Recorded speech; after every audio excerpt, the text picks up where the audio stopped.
Mic समोर राहतो. किती भोगले किती संसले तरीही तिने शिकवले, किती भोगले किती संसले तरीही तिने शिकवले. स्त्री शिक्षणाचे धडे पुढे तिच्या साऱ्या लेखींनी गिरवले, तिच्या साऱ्या लेखींनी गिरवले.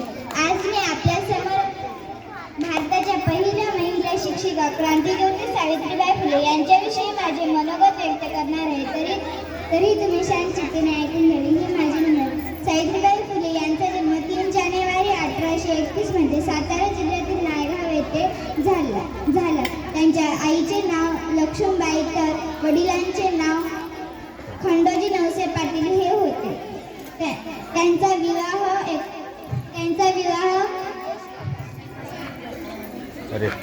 झाला.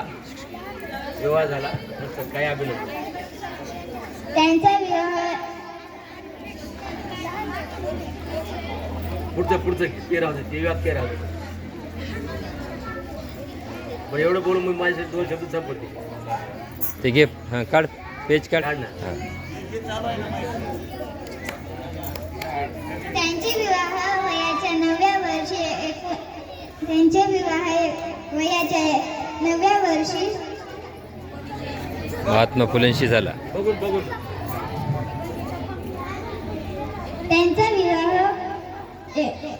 त्यांचा विवाह वयाच्या 9व्या वर्षी झाला. लग्न झाल्यानंतर ज्योतिबांनी त्यांना लिहायला वाचायला शिकवले. महात्मा फुले आणि सावित्रीबाईंनी इसवी सन 1948 मध्ये सातारा